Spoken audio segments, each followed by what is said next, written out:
Hello and welcome into another edition of the NFL Roundup Podcast. I'm your host Shane Stanley, joined by John Hepso again. Hello! And today we're going to dive into some fun draft talk. I'm just going to preface this right off the start. We don't watch a whole lot of college football. Yeah. I probably watched more college football highlights now in the past couple days, which wasn't a lot, mind you, than I probably have ever looked at, just to kind of have something. So, I've never watched a full college football game in my entire life. I'll watch like the I'll call it the football Final Four, you know what I mean? Like the college football playoff in January. But besides that, really not much. So how was your experience with looking at everything? It was pretty fun, though, to be honest with you. Like, looking up highlights. Like you said 100 times. It's like all these players are going to be in the Hall of Fame just based on their highlights. Yeah, well, I mean, like, there's definitely... And they definitely do this, like, while you're watching the draft. Like, they'll show lowlights, too. So they'll show, like... They'll have a package done up of the good and the bad. Like, but normally when you're looking up a player, like, of course, we took it strengths and weaknesses, like we'll get into on this edition today. But normally, you only see the good stuff. And when you only see all the good stuff, it's like, well, this guy's amazing, and like just looking at some past draft guys, like every year I'll send you a wide out, like Tampa drafted a couple guys past few years, and I'm like, man, check out this guy's tape, he's amazing, and it's just like goes for like 2 catches in the season. Yeah, like Darden, like I couldn't tell you a single play he made this year. Like I remember he had like a nice punt run back for like 40 yards during the preseason or something. And like that's it. Yeah. So it's really tough to look at a guy's tape and be like, yeah, he's amazing. But we'll try to sift through what we can today.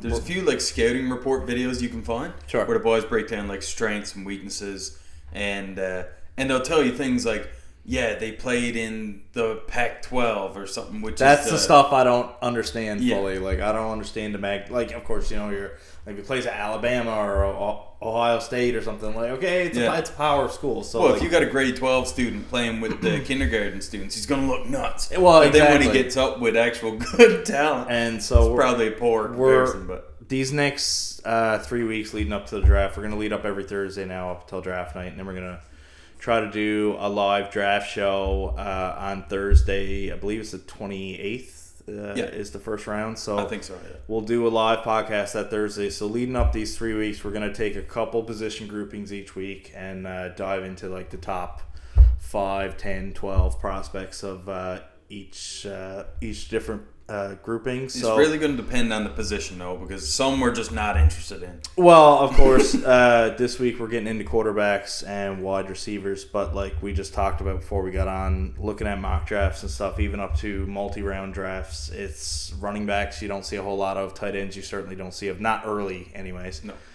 So maybe down the line we'll be getting into some deeper groupings, so we'll see what we can do with them, but for now we're attacking probably one of the more funner groups. Yeah, definitely. Today, we probably should have split these up, honestly. Yeah, have a fun, you know what I mean? Like, it's a weaker quarterback class, as has been talked about leading up to the draft so far. And like, you kind of see this coming because we already hear next year's is going to be good, and last year's, of course, was pretty crazy. So we kind of knew coming in that this was going to be a weaker one, but I mean, still, people are going to overdraft quarterbacks. So I mean, it's still certainly worth getting into and diving through to see what we think is going to happen. And a couple of bozos like us in the basement here will try to do our best to prop down these guys. But anyways, we'll get into that. But before we get into the quarterbacks and receivers in the draft, we just want to touch on a bit of news that happened this week. Me and John had got together last weekend and did up our mock draft 1.0, which we'll get into a bit later. And then Monday comes along, and there is a big trade involving first-round picks, and that kind of screwed up our mock draft. So yeah, I think it was a great move. The trade was between the Eagles and the Saints.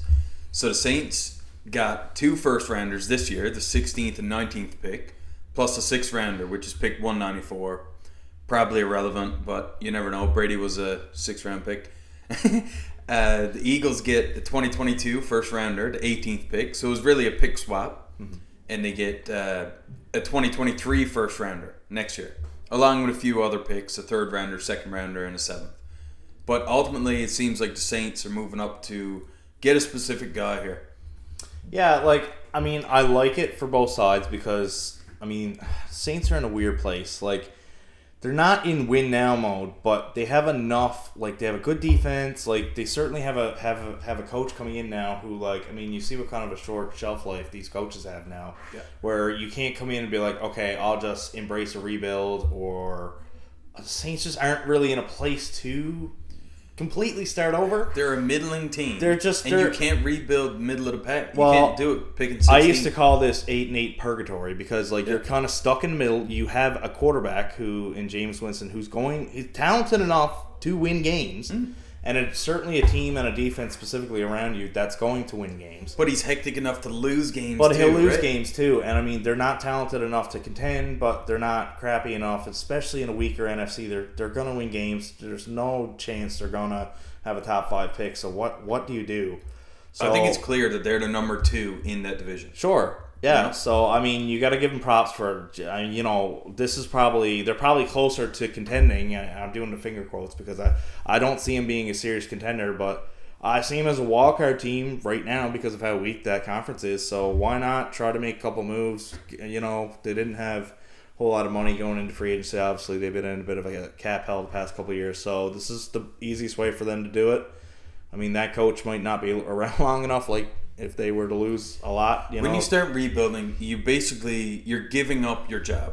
Yeah. If you're rebuilding over 2 years, it's like, unless you're a proven coach like Bill Belichick, if he went to the Jets, it'd be like, we'll give you 3 years. You're never going to see a rebuild. Like, maybe if someone like Tomlin did in Pittsburgh or somewhere now, like, if they're going to be bad now for the next few years, like, we'll see. We don't think so, but they are in the tougher conference. They can probably get away with, winning 3-4 games, just get slaughtered by all those good teams in the AFC now and really start over. But, with the Saints, is definitely something that makes sense. And for the Philly, I think, 1, they got a pretty good deal out of it. And 2, I mean, they had 3 first-round picks this year. All the writing was on the wall, especially those couple teams like the Chiefs and the Packers who might want to move up. The Saints, obviously, are a team that only had 1 first-round pick that wanted to move up. I mean, this might not be the last move you see. No. With so many teams having 2 first-round picks, I don't think it'll be the last. Well, with people so far down the list, like from 25 to 30, 32, there's so many teams, like high contenders, that need a specific position, Yeah, for sure. And like you said, Green Bay and Kansas City both top that list. Well, I mean, when you look at probably the wide receivers is what we had going to a lot of these type teams, and we'll kind of get into that a little bit later on where we think these teams will go. But I mean, with the Packers, the Chiefs, the Patriots, the who else is in that 20-something range? Tampa's potentially, the Rams. I mean, there's a lot of contending teams and teams that are looking for more talent to give them a boost, and they're all looking for a similar position, or at least in that range, because you hear a lot of talk this year where there's more value in this draft where like a team might try to trade down, for example, to get more second and third round picks because there's not as big of a difference in the talent gap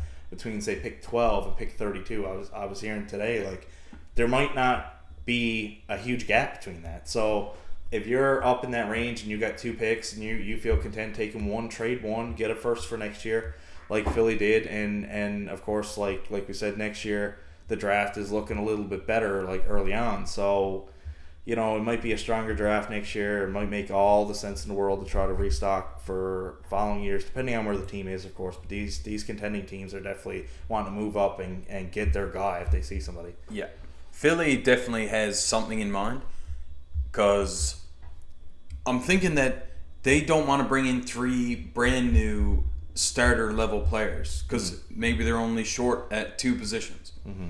So I have a year play out with these players, and then next year you'll realize, okay, we got a hole here now, and we got 2 first rounders to play. And with a draft that's like kind of weaker on paper, like, what are the chances you're going to hit 3 times? It's unlikely.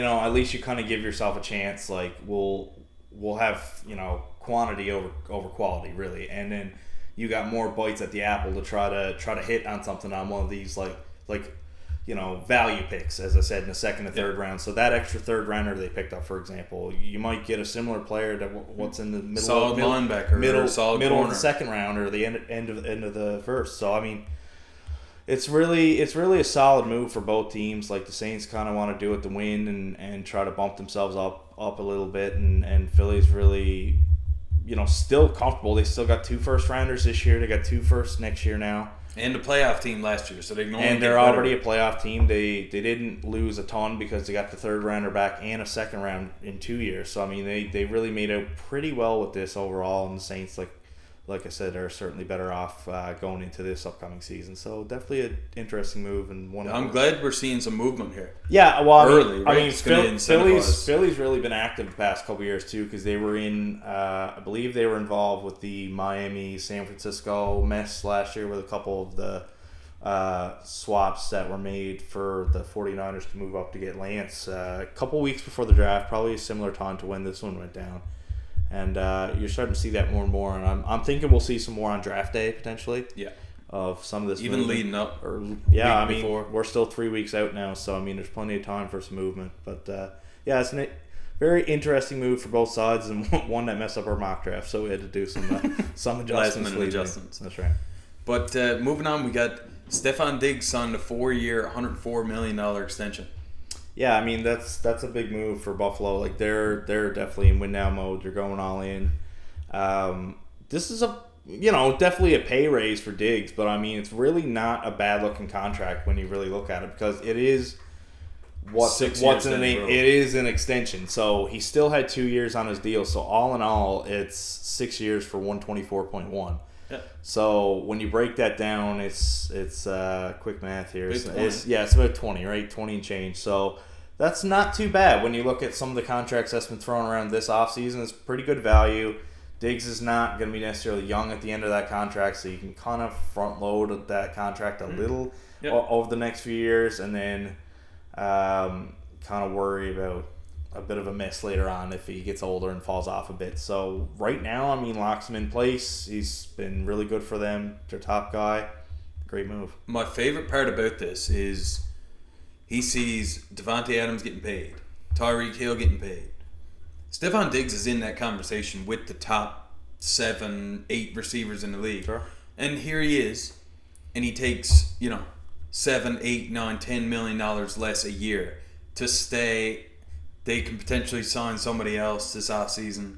I thought it was a great move on his part. Great show of character, in my opinion. Well, again, this really works out for both sides. Like, again, Buffalo's covered with, a pretty team-friendly deal, considering, I mean, it's hard to get a receiver of his quality, probably in the next few years, the more these extensions and A.J. Brown is up free agency dives, like, they keep going up and up and up, and I mean, it's going to be hard pressed to find a really number one guy that's below $25 million a year. Yeah. Very soon, and I mean this really, again, down to around 20. You can front load it. He's definitely going to be with that team for a very long time. And of course, Diggs gets a security of 6 years. Well, and he, with a lot of these contracts, there's signing bonuses and all that, so he gets a ton up front. He'll get a ton throughout the length of the contract. He's likely meet his incentives first couple years. He's with an emerging quarterback. I mean, he's on a contender. What more can you ask for? Yeah, it's really maybe if the weather probably isn't the nicest in Buffalo. But, yeah, and it is Buffalo. I mean, it's not a city known for superstars. Great thing. Yeah, a fun city, but good on him. Yeah. Been hearing some stuff about Colin Kaepernick in the news lately. Apparently, he was holding his own private workouts and inviting NFL teams to come check him out. Personally, I'm not sure he can play after 6 years of just piecing out of the NFL. Well, he didn't piece out. They kind of drove him out the back door. But to me, any team that is going to take him on, he has a number one mentality.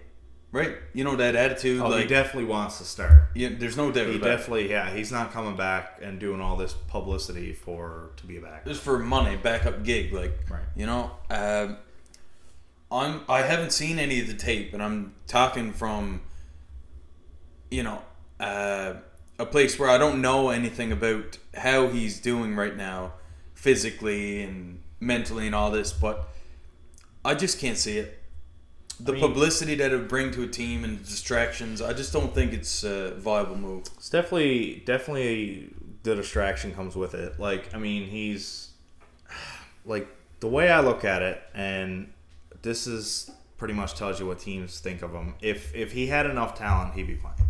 100%. Deshaun Watson, all the crap that he's bringing right now, and teams were lining up to get rid of stuff. Yes. To get him in. Like, here's $260 million. Yeah. Oh, you come play for us. All this money, 14 first-round picks or whatever, all these teams were asking for. Like, just ridiculous, really. If you got talent, you will play. Yes. Antonio Brown is the biggest bozo on earth. Yep. And as long as your talent he's outweighs... probably going to play again. If the talent was there, I don't care how old he is. He's 34 now, so I mean, he's not a spring chicken. So we said last week. So like, it's not something where I see it really working out for any team. Not like if he wants to just play for a team and just start. I mean, maybe a Seattle or something. Like, look, Pete Carroll's come out and said a bunch of shit about him. Like, oh, you should be starting in this league or you should get a second chance, but I'm not sure if it's with football. What do you mean? Yeah. What the hell are you even talking about? Well, that was why I brought up Seattle too, was because like that probably makes sense. Yeah, if you're talking all this stuff about him, just give him a goddamn shot. Well, give him a veteran's minimum contract. He can give him a shot for that team. Well, one, he's out there talking about it, right? Nobody's hauling that information out of him. He was not overheard. Yeah. He's willingly going out and saying this. And they're in a position where they just kind of need a quarterback to play. Now, yes, they have Drew Lock, and that's probably who's going to start if they make... Just bring him in to compete with moves, Drew Lock. Sure, bring him in, camp body. I mean, Lord Jesus, it cannot get much worse than Tim Tebow trying out for tight end last year. I mean, it cannot get much worse than that. So bring him in, compete. If he don't got it, he don't got it. I mean, I think he would kind of look at that as a bit of a tip of the cap just to bring him in and give him a chance. Yes, that's like in his mind, that's what he wants. And maybe the scouts or something on Seattle see him in practice and is like, shit, like he can add something to another team, and that word gets out, and maybe somebody eventually saw him. And it was never really his style either. Again, we talk about with these like running style quarterbacks, which of course was a huge strength of his game. Like, he is 34. Like that, it's hard to sit up and just throw a couple outs with no defense and be like, see, I can play. Like, that's not. Yeah, that's not really how it works. Like, there's a whole element of that. But that's why bringing him in for a workout and being like, okay, let's put you against an NFL defense. Yep. And see what you can do. And another thing is, he hasn't been hit for 6 years. Of course, yeah. How is your body going to react when a 300-pound lineman slams you to the ground? Yeah, so... Two of them dog pound you. I mean, I think I'd be pretty surprised if he's not a camp body somewhere. Yeah. For me, maybe I'm just pessimistic here on this topic, but after 6 years, nobody gives you a shot? I don't think he can play. But I'll be surprised if somebody didn't hear him out and see what he has in him. But it's hard to say because nobody's heard him out the last 6 years. Yeah, I mean... Like, how long is too much time? How much of a sample size do you need? You know what I mean? He's had moments where, of course, he's in the news and piping up about, but it's mostly about the social issues he's talking about, not so much... Like, I think this is the most, like, I want to play. Yeah. He's been talking. So, like, I think it's been more, like, the distraction part that's been in the news rather than the quarterback. Right. And now it's more the quarterback. So, if he wants to play and that's what his focus is... I can see people hearing him out more so than what he's been in the past couple of years. When he comes back, does he kneel? That's a whole other issue. Like, do you have some, do you preface that in a contract? Do you have some silly wording in a contract where it's like, kind of like the Gregory thing, like, don't get suspended, don't get, don't cause a ruckus, not be in the headline, don't shake the cage, you can't be, you got to come in and kind of toe the company line a little bit. Just play football. And I mean, it's the same as anybody else. Like we could be, having these issues where we want to run protests about this, that, whatever, and like, I can't go to my employer and be like, yeah, okay, so I'm gonna go do this, K. Like, yeah, and there's nothing you can really do about it, and flipping the bird. Like, exactly. you just can't. I'm gonna go hang do that. Like you're representing a company, you're representing a franchise, you're representing the league, the Shield, and like there is, like, okay, there's freedom of speech and all that, and I don't want to get too much into the social stuff, but like there is a part of it where you kind of have to understand, I don't want to draw negative attention. I'm out here saying I want to throw and I want to play. Then focus, make that your main focus, make that your main priority, and if you do that and prove that that you're there to compete and you're there to actually play and win and all that you say that you are, someone would probably give him a chance. That's the biggest thing is the focus, right? are you trying to get into the NFL to use the platform to send out your message, or are you trying to get in the NFL to play and win football? Because after 6 years, he doesn't have the same clout he did. Not at all, man. Right? No. There's definitely that part of it too, where, like, as a public figure with that platform, like, you can do good things with it, you can do bad things. Not that what he's standing up for is bad, of course. No, it's an honorable cause. Like whatever he believes in, all the power to him. Just recognize the polarizing figure he is and what he stands for to so many other people, that he is representing a franchise and not just himself. Exactly. So moving on, talking about kneeling, Keanu Neal. That was a great segue. He signed with the Bucs. Safety from Atlanta? He was with Atlanta. That's where he was drafted and spent a couple seasons, but he signed 1 year with Dallas last year. Okay. Which they had him playing linebacker. He's not a small safety. He's a bit bigger, so I guess they kind of used him as a hybrid. I believe Logan Ryan, who Tampa also signed recently, did something similar. Okay. So I guess they're kind of going with the jack of all trades here. It definitely helps out. Plug them in at linebacker because they don't have a ton of depth at linebacker either. So I really like the move. Yeah, and it definitely impacts the draft strategy a little bit. Yeah, like they won't be taking a safety now. You know, I think potentially a corner. I think they'll take one. I just don't think they'll take one as early. Yeah, I think. Right. I mean, they got Winfield in the second round recently. Like, that was a big. We need a safety going into that draft. The first thing was the O-line, which they got worse, and the second thing was Winfield, and they hit on both. But their backup is Brian Edwards, right? They had two. They lost Jordan Whitehead, and then they got Andrew Adams, and I think it's Mike Edwards. I think is it? Yeah. My bad.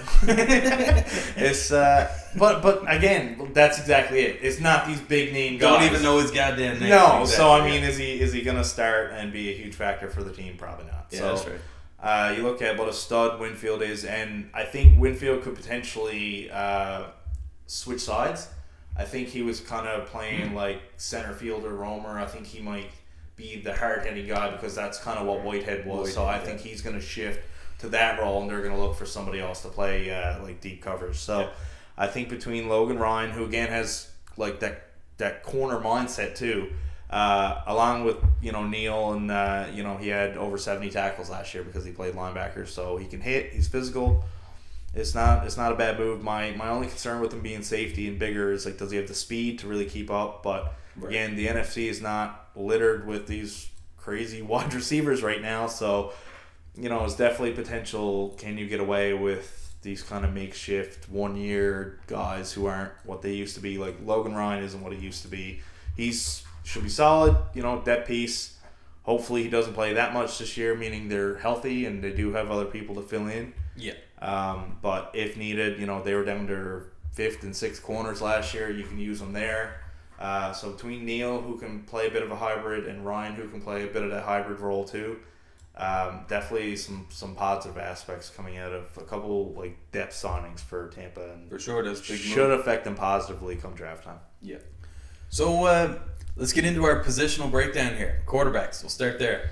We're kind of gonna go back and forth here. Shane's gonna take one guy, I'll take the next, and so on. So we had a list of top 10 quarterbacks. Again, we don't want to go too crazy deep because honestly, there's potential some of these guys don't get picked at all. Yeah. So we're going pretty deep as it is. Like, there was, I heard something yesterday on SportsCenter, wherever it was they were talking, and they mentioned like it's potential they don't see 5 or 6 quarterbacks taken at all. Yeah, let alone start. Whereas there was 5 in the top 15 last year, so they're like, there's the first round aspect of it where we expect if there's going to be a wave of some of them, desperate teams, and then there'll be those guys like Buffalo took a quarterback a few years back, obviously with no intention of taking it. Like, there's always that team that, like, hopefully he'll grow into a backup. Yes, maybe he'll be a solid, career backup, those kind of Brian Hoyer type guys who are just always going to be there and plug in on a crap team sometime or whatever, but definitely kind of take them for that. What a life, though. Just hanging out, never getting killed. You just hanging out, man, getting paid. Yeah, I mean, Jesus I guess the biggest nervous aspect is getting that first contract after the rookie deal's up, because 100%. Once you get that, you're like, okay, you're probably set for life off that one contract, even though it's not crazy Hopefully big. you played enough games in your 3-year window where teams are like, I see we'll some nice things. It'll give you a shot. Yeah. Like, even guys who like, they're not like, okay, we're going to take a huge shot at you, like Heineke in Washington. Yeah. He really turned one playoff game where they were like, okay, I see this, and then they signed him to like a 2 or 3 year deal for like $12 million or something like that. That guy's laughing now. Yeah, exactly. You know, like sick. He has very. Now, do you think he might compete with Carson Wentz? Sorry to get off topic here, but or do you think Carson Wentz just has the job? It's Carson's job to lose. I mean, he would definitely have to like get hurt in training camp or something to really open the door. Like, the door is open a crack, I guess, but he would really have to kick it down. The money is really comparable to Bledsoe and Brady. Yeah. You know, like, how the hell can you justify moving off him? Yeah. So let's get into it here, Shane.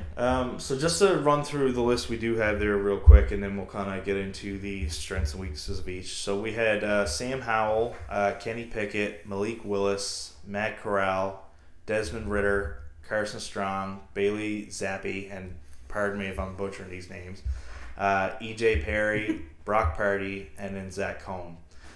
So first we'll look at Sam Howell. He is probably one of the bigger prospects in the draft in the quarterback range. So he's coming from North Carolina. He on PFF's big board, he is the highest of the quarterbacks, which he's ranked 16 overall. So not saying a lot. I do imagine there'll probably be a quarterback, maybe two, taken by 16. At this point, it's probably a reach for a couple of these guys, but looking at Howell, he does have the arm talent. He's really strong. He's light on his feet. He can move. He has good pocket presence. He's big. He's kind of hard to take down. He played for Carolina, so not to spoil our mock draft, but there is a big quarterback who's hard to take down who's played for Carolina before, so maybe a guy that they're looking at.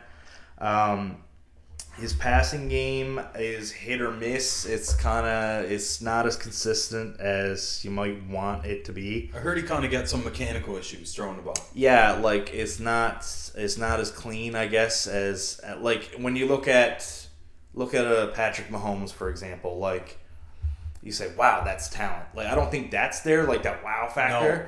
It's very standard. Like, he looks comfortable within his throwing motion, and he doesn't get like the pocket nervous feet or whatever. Right. And he's hard to take down, of course. So definitely some strength there. Bigger. I mean, you're seeing these in the draft in past like few years of smaller quarterbacks now. So you're definitely someone to look at. You know, he's got a bit of size to him. He is 6'1", which is right on average. Not huge. I mean, there is bigger quarterbacks listed for sure, but he's 220. He's thick. Yeah. Right? Like yeah, exactly. Yeah. So he's not. If he was taller, he might be a bit more athletic. Like a mini Josh Allen kind of. Yeah, just compact. Yeah, exactly. So so yeah, he was he looks pretty good. I mean, that's a very solid offense. He does try to risk it a little bit. There is like he'll turn down a like mid-tier throw to go for the deep ball, and then it sometimes, you know, of course, leads to turnovers or problems. And if that's a problem in college, probably a problem in the pros with better defense. But coachable. Sure. Yep. Right? Yep. And of course, that's a pretty successful program in North Carolina. So that is Sam Howell. This is the guy, more athletic and stronger version of Baker Mayfield.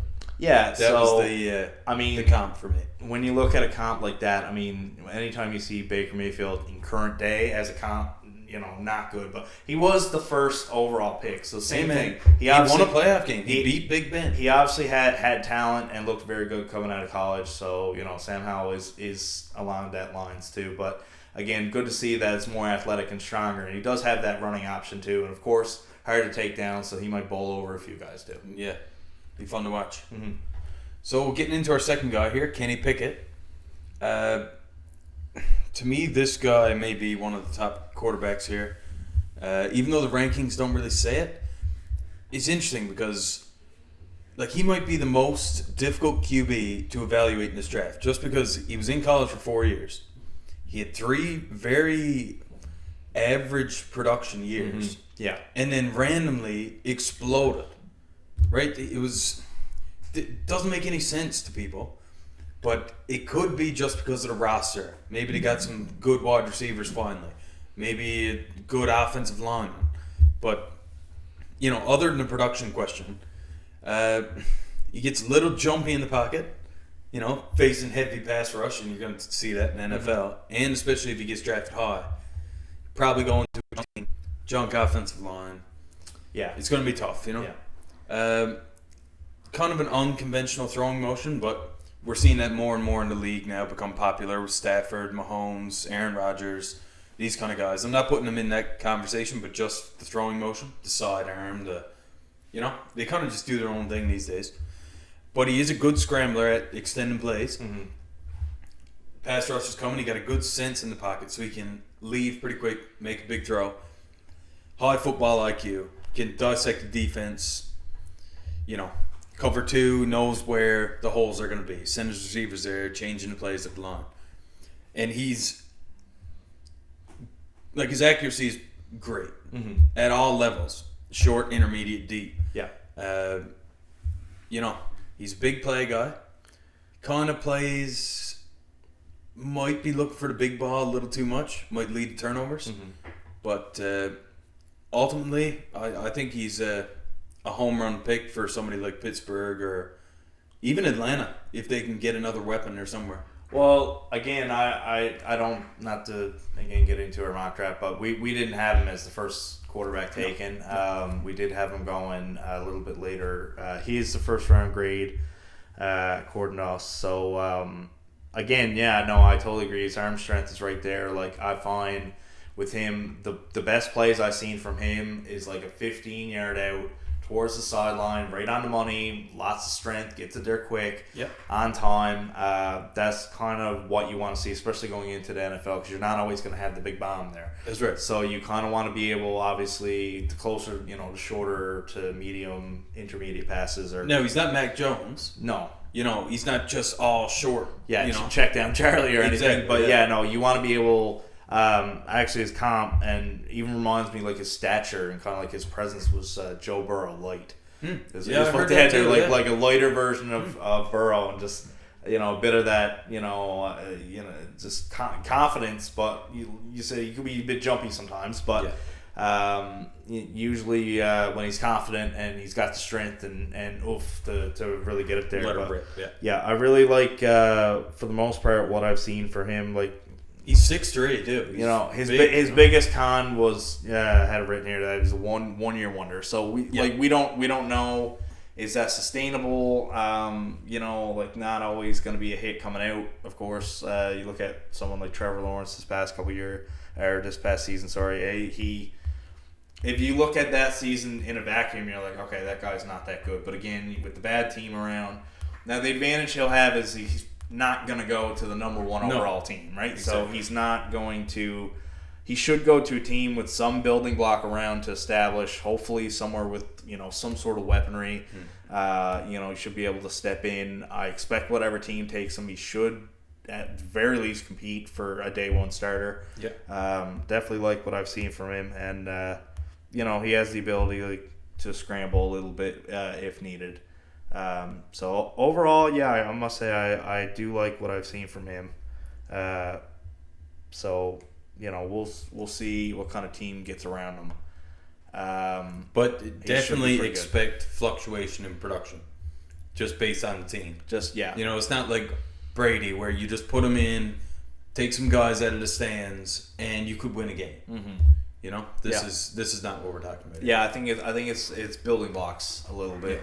And he could come out and have another hot year again and then regress. It could go the other way. Most times you'll see a rookie struggle and then get better. He may start quick, especially if he's on a better team near the back half of the first round, and then maybe take a step back, again, depending on the team, of course. Yeah. So moving on here, we'll get into Malik Willis. So he is... Boy, I had fun watching his tape. He's great fun to watch. He is electric. He's fun. He's fast. He's very, very fast. 4.45. Yeah, he's very fast. He's good at rolling out. He can throw on the run, and then he can just burn you if he decides to go. So he kind of has that dual threat option. He's got a cannon of an arm, can throw 60 yards, and it looks like it wasn't even breaking a sweat. He'll immediately be like a top 10 strong arm in the whole league. Athletic, complete athlete. He'll just blaze past slower linebackers, even at NFL level. But he does have good touch as well. He is able to float a pass and make that work. He's not great at reading coverage. He does have some issue with that. He can get baited, by secondary members, so he might bite on a fake one way. Maybe he might not read a blitz. Trust his arm a little too much. Yeah, because he got the cannon. Well, he just thinks that he can get it there through whatever, right? And that's not necessarily a negative either, because Herbert does that. Mahomes does that. Josh Allen does that. Absolutely. It's just they got the cannon, so they think they can fit it through the toilet paper sized window. Yeah, that's right. So of course, when the pocket around him is clean, very accurate, very strong, no problem. Like I said, any kind of touch pass. Laser, gun, dump off, screens, whatever, for most part, all accurate. He is willing to take the shot, and he's not scared of a big moment like that. Like if you're down 2, he's the kind of guy who's like, give me the ball rather than cower away from it, like that. So I definitely think he has some leadership ability. And just his personal character, he was spotted at the combine helping a homeless person outside.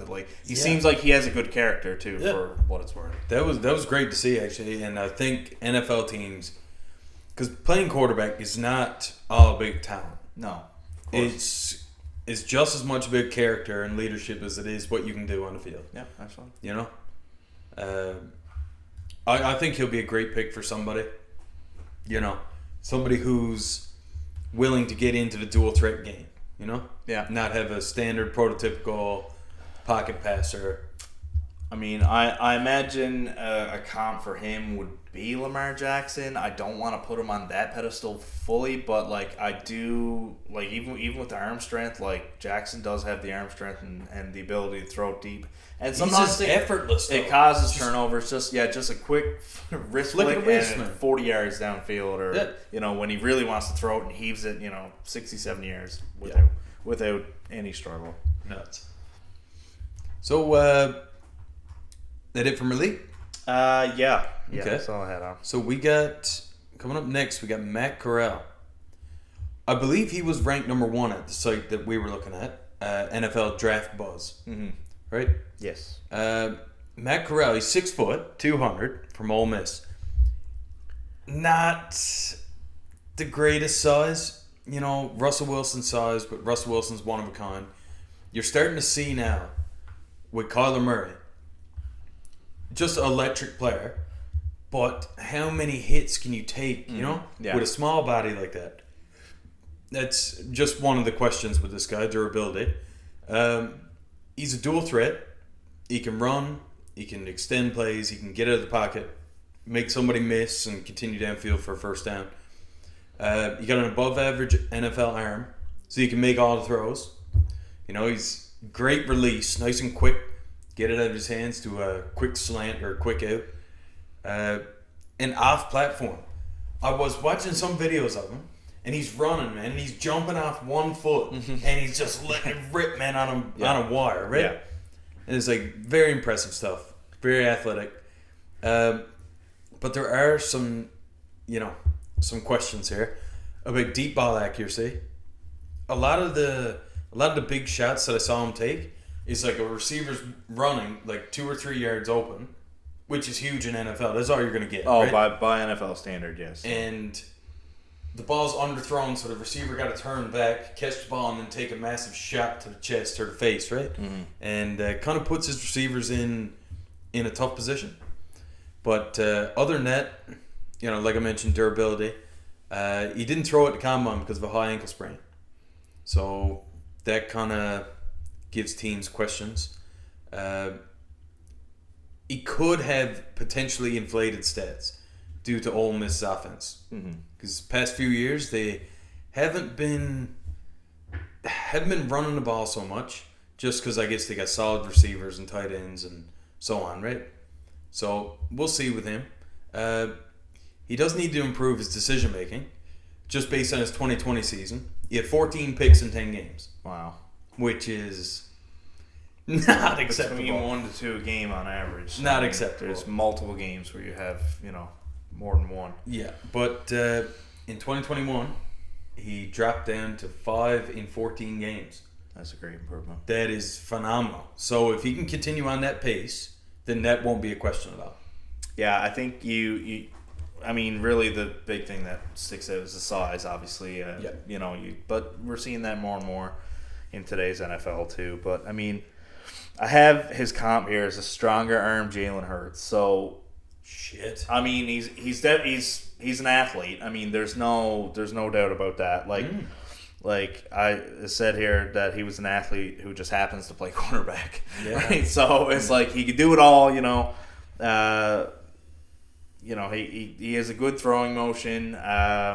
He's able, the arm, obviously, Jalen Hurts has a decent arm, but if it's like I said, if it's him with a good arm, obviously he can extend plays, as you said. When he does extend plays, he can throw those funny throwing motions and make that work. Obviously some people can't.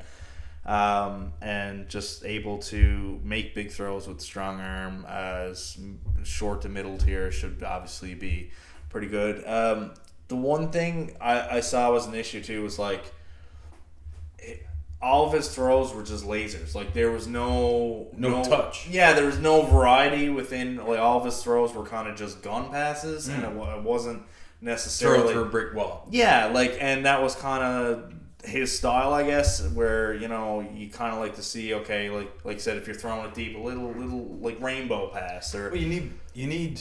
You can't to have those throws. Yeah, you can't just throw the same style pass every time. So I don't know if there was something to that tape or what, but there was. Yeah, it was different.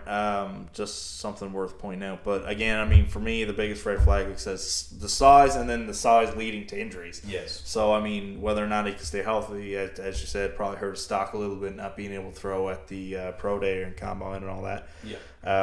But yeah, he can definitely stand in the pocket if protected well and just rip it consistently. He's accurate for the most part. Like I said, a few issues deep, but you're not throwing that every day, all flat out in the NFL. 4 times a game, maybe. Yeah, limit those turnovers again. I'm sure there's going to be turnover issues if there was in college. There's probably going to be a learning curve to it. But overall, I think more positives than negatives, but definitely some work. Yeah. So on to another great athlete, Desmond Ritter. 6'4", 207. Yeah, some good size. Oh. You almost wish the weight was a little bit bigger for 6'4". Yeah. That's a slim 6'4". Yeah. So good if you're a pocket guy. If you put him in an NFL weight room now and that gets up to 220, okay, you're looking like a tank now. Yeah. That's like Josh Allen. Josh Allen level, yeah. He'll run you over. Yeah, definitely. Yeah. Yeah. He's a long stride runner, man. He's just powerful. He's going, yeah. Deep ball is the best part of his game.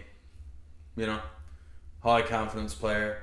Which can be viewed as a strength and a weakness, too. Yes. Right? there's definitely a negative aspect you could take from that. Yeah. Now, did you see many negatives with this guy? Many weaknesses? Yeah, well, I find his size definitely helps. Oh, yeah, okay. But at the same time, he's not full on Lamar Jackson speed, right? Yes. It's a different speed. It's a Cam Newton speed. Yeah. Where Truck. more of a and Josh Allen too, I guess would actually be a solid comp to him. So yeah, maybe utilize it a bit more. Yeah. If that's what he's gonna do, commit to that. But I saw a lot of videos where he'd get the snap and he'd just be stood there like a statue, You wouldn't even know if the video was paused or not if the offensive line D line would move. Yeah. So he kind of lets the rushers kind of get close to him a little bit. So, he's going to have to improve that a little bit. Get his feet moving so he can get out of trouble, But he's an arm thrower, not a body thrower. So you can see sometimes he just lets rip, man. No body, no torque created with the hips or anything, right? Okay, yeah. So arm strength is a little question, but he's a big dude. He's going to throw a ball. Needs to go to a place where they can coach up his mechanics because, he's kind of focused on running the ball a lot. And it's almost like a second... Throwing is the second option almost. Right. Kind of gets caught up in that a little bit. Which can be coached, it's just another thing. I had another con just in terms of coaching too. Like he has when he steps back, he has a little dip. Yes. When he's back to cock his arm. Coachable, nitpicky kind of error, but that's something especially on a deep ball, if that's a strength of his and something he's going to go to. I mean, it's probably a tell. You can probably get a pump fake with it too. So, take it for what it is. But it definitely can be something that's coached out of him. But, just something worth mentioning. Yeah. Seems like he's a hot and cold quarterback. He makes great consecutive throws. But then he'll make consecutive shit throws. And he could, cost you a game. You know what I mean? Definitely. Worth mentioning too that Cincinnati is a kind of second tier school, so we kind of beat up on bad teams a little bit Lower too. Competition. Yeah. So maybe a little bit of inflated stats, a little bit, and Cincinnati has had some pretty good talent come out in terms of receivers and running backs too in past years. So definitely a team that has had talent and then used said talent to beat up on lesser teams. So something worth noting. There's one quarterback in this draft and it was only today, doing an hour's research on him, trying to figure him out a little bit, and I think he's my favorite in the entire draft. Carson Strong. This guy, 6'4", 226. This is like you're saying. If Ritter bulked up a little bit, he'd be this guy. Yeah. But this guy... That's the exact height and weight you kind of want. Yeah. That matches well together. This guy's not a running quarterback. He does not run. His scrambling score on draft boards is 26% out of 100. Goodness. It's a severe weakness in his game. But you look at Tom Brady. If you're good enough in the pocket and you can process things, it's you don't have to run. The quarterback's job is not to run. And I mean that kind of stands out as something like Mac Jones as well. Average athlete at best. Yeah. And then not necessarily a threat to run. Can if he needs to. Certainly big enough on the goal line or something. If you need a sneak, a 2-yard little 2-point conversion or something, you just at the 2-yard line. You need to get it in there. Or scramble drill or whatever. You just 4th down or whatever. You need to pick up short yardage. It's definitely something you can use as a strength rather than a weakness. But he won't blaze you for a 50-yard run. No. So great arm strength, great touch on all levels, short, intermediate, deep, good spiral. This is the lob pass you're talking about, the gun pass down the rail. It's all there. It's one of the better looking throws visually. Yeah. Near perfect footwork. You see him, he doesn't take too many steps. He doesn't waste a single step. He always knows what's going on. Mm-hmm. Like I said, traditional pocket passer, great accuracy on all levels. And people say student of the game. Exceptional ability to read and make sound decisions on the football field. Yeah, I mean that's a big quote to lay out. And when you look at that to me again, with all these running quarterbacks in today's game, the injuries it causes and all that, I mean, this screams durability to me. Yes, because he's able to, and I know he did have a bit of an injury in high school. We'll get to, but he if you're not going to be a scrambler, you want to have everything we just mentioned, the pocket presence, the arm, the size, like I said, the ability to have different variety in your throws, good mechanics, good accuracy, everything that you want to have on that, pocket presence, footwork, all this, just mechanical stuff that sometimes is you can coach, but if you don't have to, it's that much easier to just okay, you're a day one starter. Yeah. And like you said, he had a major knee injury in high school. I didn't do much research on it, but I'm guessing ACL if it was a major injury. Average athlete, not a threat rushing, scrambling. May not even be a negative in any way. You know? Not all quarterbacks got to run, you know? No, and like that's the thing. There's less of a threat, I guess, if you want to look at like him as an individual. Yeah, you don't have to put spies out there. No, you don't have to use an extra guy to cover him in terms of running. But, I mean, you know, if he's good at reading the defenses and that translates to the NFL, then he's definitely going to be able to use it as a strength. Yeah. And he's kind of got a gunslinger's mentality. Forces throws that aren't necessarily open, but trusts his arm to fit the ball into impossible windows. Like we talked about with a couple other quarterbacks. Herbert, Allen, Mahomes. These kind of guys, they're just going to try and throw it through a brick wall and hope the receiver gets it, right? Yeah, that's right. That's my number one quarterback in the draft, actually.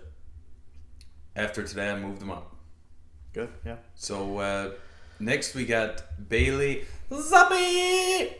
So we're basically we're getting the guys now who won't be sniffing the first round for like sure. Small school guys. Yeah, definitely weaker competition, major flaws, you know, some diamond in the rough type guys where if they can eliminate a certain problem or really exacerbate the strengths and draw it out of them to translate perfectly to an NFL, could be a backup someday, maybe a pinch starter, you know what I mean? Yeah. We'll see how it all ends up. Of course, coaching, a big part of that. Yeah. So getting into Bailey Zappi out of Western Kentucky, again, very small school. I'll just say this, and this is, I mentioned to John before we got on the air, his comp is wait for it, a rough around the edges Baker Mayfield. So a guy who just got exiled from his own team to pick up potentially a convict. Yeah, it's true. And has nowhere to go right now, and he's a worse version of that. So take it for what it is. He does have a strong arm. He does get the ball out very quickly. He has it's like a whip. Like it comes out, it's like, you know, real super fast, out of his hands. Sees it in a and hurry. it's there. He's good at reading pressures within the pocket. He's able to like move, scramble. If he needs to get away, he certainly can. He's very creative. His arm talent is there. He can throw it deep. He can throw it on all levels. How accurate it always is definitely an issue. Mostly, for the most part, he's been pretty accurate, but it can definitely fade in some instances. He does have a smaller frame, of course. He's 6'1", 213. So, like I said, get to the NFL in the NFL training room. I expect the weight will get a bit better. But, of course, 6'1" is 6'1". You're not going to grow overnight. So, not the tallest quarterback in this class for sure. He does have not the greatest amount of athleticism to be able to make plays as a dual threat. He might gain confidence too once he hits a couple big throws and think that he can keep making the same plays over and over and over again. So he does kind of fall in love with the deep ball a little bit, kind of like chicks dig the home run ball. It's kind of like that. You see it in baseball now, a bunch of dudes striking out all the time because they're trying. Same thing, you know. Eventually, will create turnovers. Yeah. His arm talent is good enough to try to do those things, you know, a couple times a game, couple shots. But he tries to make the NFL throws all the time on a level where it doesn't make sense. So there's definitely some risk, turnover risk. Size is an issue. Arm strength is there, but definitely some mechanics could use some touching up. Not super dual threat, but definitely some positive aspects to work with that could potentially draw out a decent player. Right. Like you said, he's not really athletic. No. But I've read when he's actually running with the ball, doesn't panic, can throw a little stiff arm in, and he's squirmy, like get out of a tackle or do what he needs to do to pick up a first down. He actually ran track in high school, which is I never knew that. Which is pretty good. Yeah. I mean, you got to be pretty quick. I would imagine. Yeah, of course. Yeah. Yeah. So that's it for Bailey Zappi.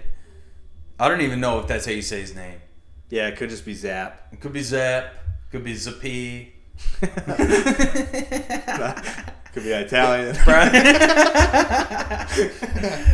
Yeah, probably not. Probably Zappe. Yeah. But We'll go with that. we'll go with the next guy here. E.J. Perry. 6'2", 212.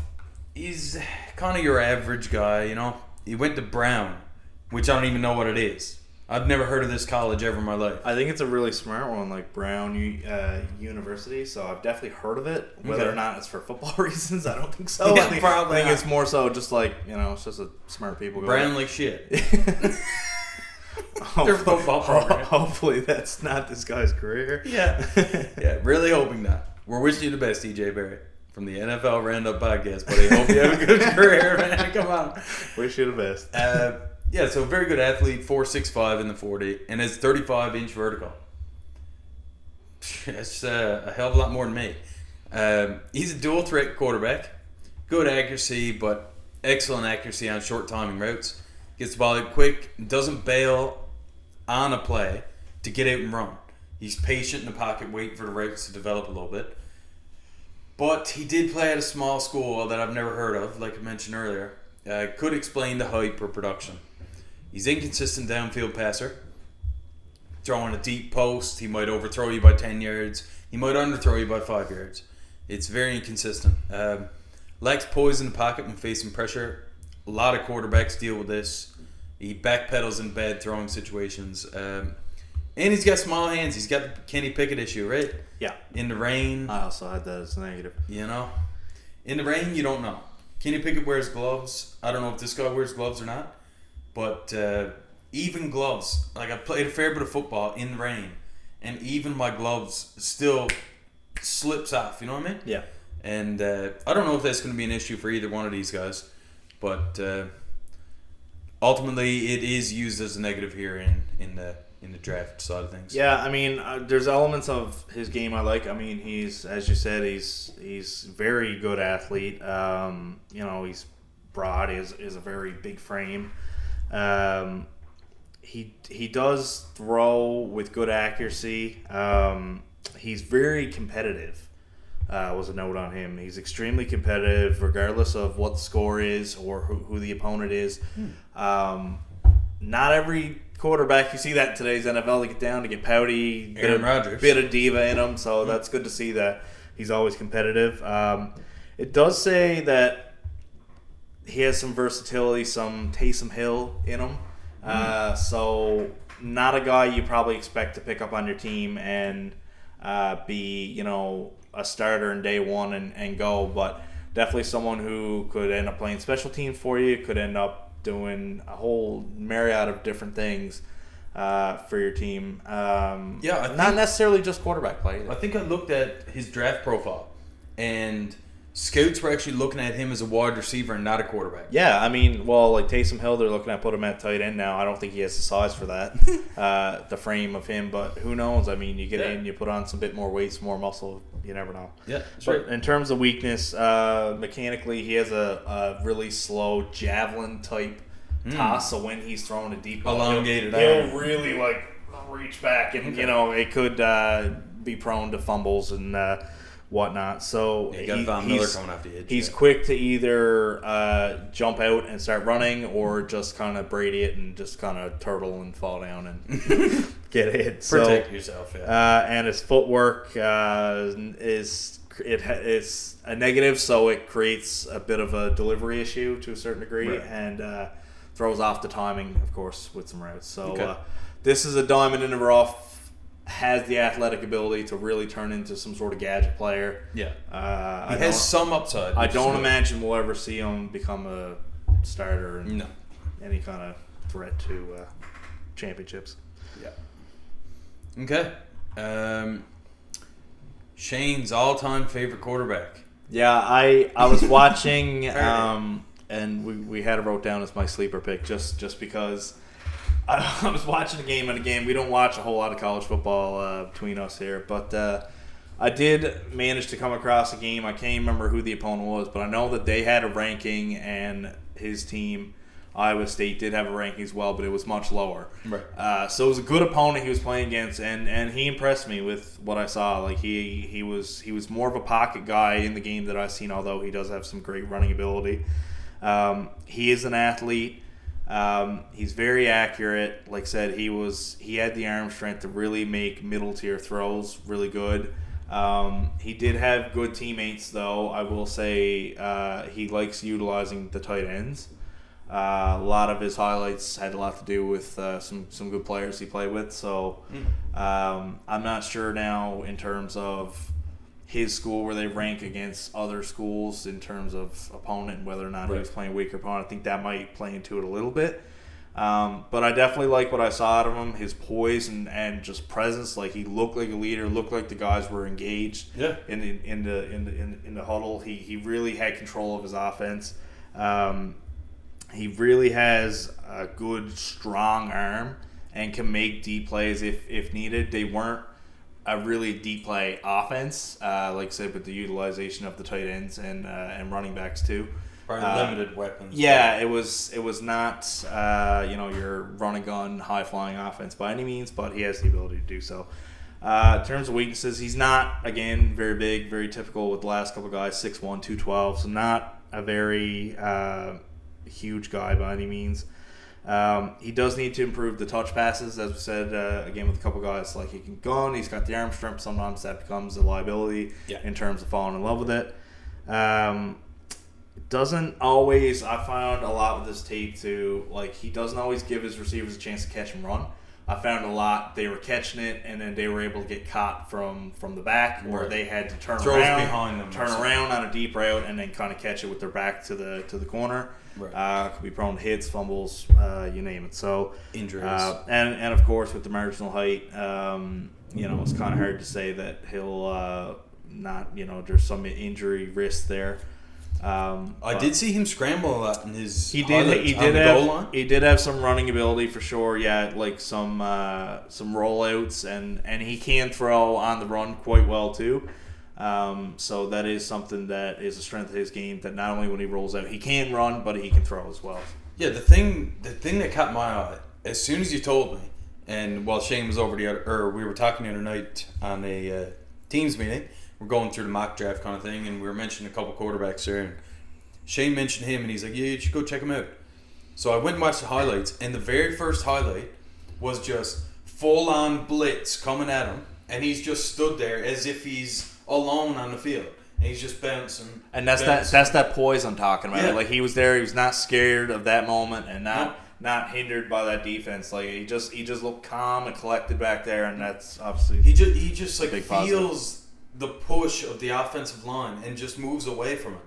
Like if the right side of the line is being pushed or by blitz with maybe a corner coming, a nickel corner coming or something, he'll feel it and he'll back away from the pressure. Mm-hmm. Some quarterbacks still back into the pressure and jump up into the pocket where nose tackles and everything are jumping up on him.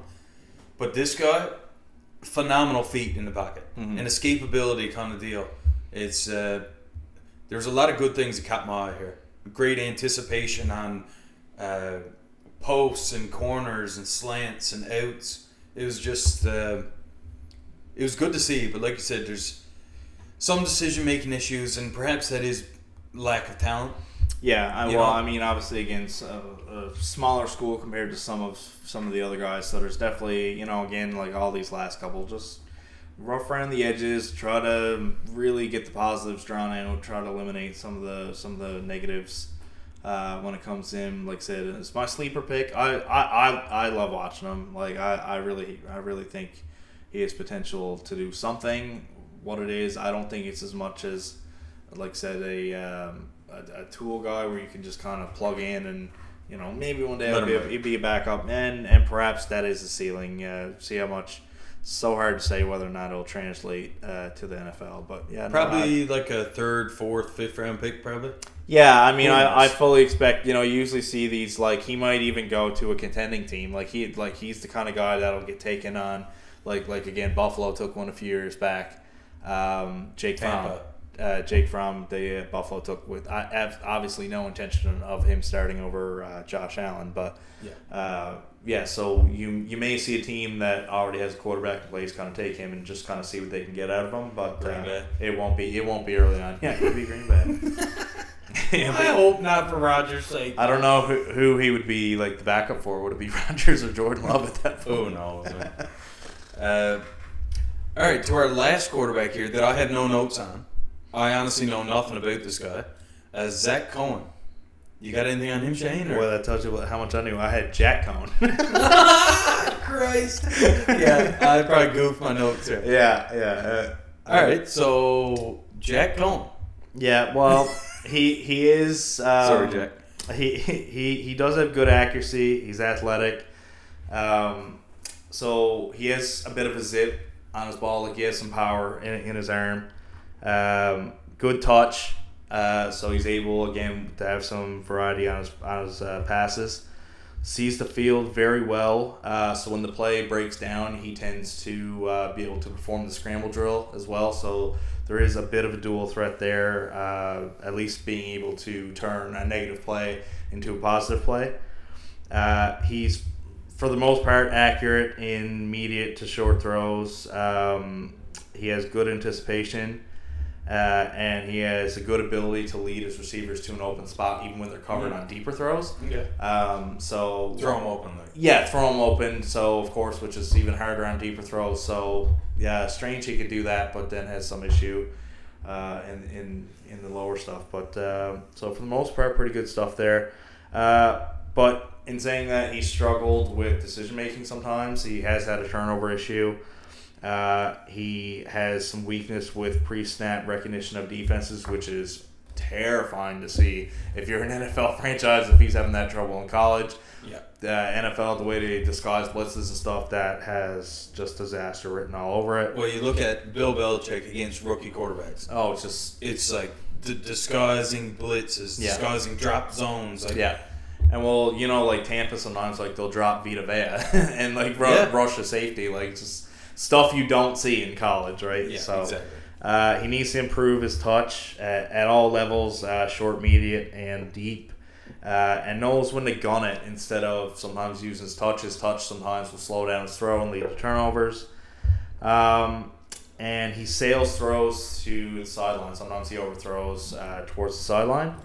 And sometimes his receivers kind of make up for what is bad throws, and they'll end up bringing them in with really high contested catches that really should have been routine and wasn't because of an inaccurate throw. Okay, right on. So that's our breakdown of the quarterbacks. I've got a top 5. So starting with number 5, Brock Purdy. I really like what I saw from this guy. Kind of, Shane's sleeper pick. Mm-hmm. But I got him in my top 5. I know he might not get drafted very high and whatnot, but this is not what it is. This is my top 5 favorite quarterbacks that I've seen so far. Number 4, Sam Howell. Number 3, Matt Corral. Number 2, Kenny Pickett. He seems like a solid pick for anybody. Just, high floor, mid-tier ceiling. Mm-hmm. And number 1, Carson Strong. I'm probably biased in this because I'm a big fan of the pocket quarterback. Yeah. And not this, you got something else on your mind, It's, okay, I got to look for the run. This guy is strictly, my job is to get the ball to my receivers and let them make a play. Mm-hmm. And that's what I love about him. So we'll see how he actually does next year or the year after, but I'm really excited for him. Anything you change on the list, Shane? No, it looks pretty good. I think a lot of these guys we'll see in the first round. I think, Kenny Pickett, Sam Howell, we were definitely pretty high on Corral as well. I don't believe we had Carson Strong going in the first round, but this isn't necessarily who we think is going to go. More so, it's just like who do you like watching? Yeah. Was there stuff you've seen that you enjoyed? Like I said, there's definitely potential in a lot of these guys that we looked at today. So I like it. I'd like to see how well Carson does, just because he's not projected as one of those top guys. So it's very interesting to see where he's going to land. Right. And, obviously there's a big name off this list that's not there, and it's Malik Willis. Yes, of course. Right? But that's just me being prejudiced against running quarterbacks. Because I find you just put yourself in harm's way. Your quarterback is the position that you cannot have an injury on. Like, he may have that wow or it factor, but it's not necessarily cognizant to win games. Yep. Or certainly win championships. I mean, it's very, very rare we see that kind of style really work out. Or at least if you do have the running ability, you do have the ability to throw, and have so much arm talent to go with that. We're not fully sold as whether or not he has that, but there's definitely, like I said, he's probably the big boom or bust guy of the quarterback. So it's kind of hard if you don't believe that those kind of quarterbacks traditionally work out, which I'm with you. More times than not, they don't. Well, you look at like Lamar Jackson, Kyler Murray. But see, like with Jackson too, same thing. Like he has the wow and the fun plays and sell tickets, put people in the seats. Sure, and it was enough to win the MVP. But if you look at his playoff record, not great, right? No. So like injured all last year. Does it lead to long term success? More times than not, history says no. All right, let's get into our top 10, top 13 kind of guys here, wide receiver. I'm going to start with Jameson Williams. So, poor Jameson Williams. The only weakness I see in this guy's game, it's not even in his game. It's a torn ACL in national championship game. He went down and Alabama eventually lost, right? Yes. I'm sure that was a big reason why. This guy was a high school track star. He didn't run the 40 because of his torn ACL, but his projected 40-yard dash, based on a few metrics, his top line speed in college, his weight, his height, so on, projected in the 4.2s. Which is insane. That, like, potential to break the record, you know what I mean? Mm-hmm. So he's a flat-out runner, deep threat, and the best and most unstoppable deep threat wide receiver in the 2022 class. Just this guy is unbelievable. Great kick returner.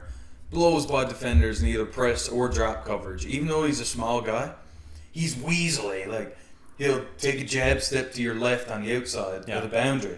The corner will bite to shut him down, and then he'll use an arm swipe to get the corner's arm clear, and then he burns him. I found like he had that Tyreek ability to kind of like catch and loop around somebody. Yes. Almost in a circle. So like it's almost like when you take a kick return and then you loop it back the other way. Yeah. And he's just gone. Piecing it. And he reaches top speed. He, like a car, 0 to 16, whatever. That's what it is. It was 0 to 16 real fast. Yes. Like just, Tesla. Yeah, it just really like can go. Like when the Jets are on, the Jets are on. Yeah. So he led the nation with 9 receptions of 50 or more yards this season, and since 2010, the only player to do that, Jamar Chase, the best receiver in last year's class.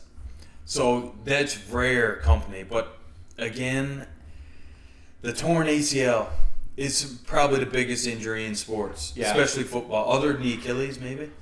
I mean, it's obviously come a long way compared to like what it was. Where if you tore an ACL like 10 years ago, it was you'd really question whether or not you're ever the same player. Players are traditionally coming back off that and being very effective. So, well, Adrian Peterson, the biggest example, came back and ran for 2,000 yards. Can he come back and be the exact same player is the question, and if it's a step back, how much of a step back? Obviously, because his speed creates such a mismatch in a way where he can beat you deep.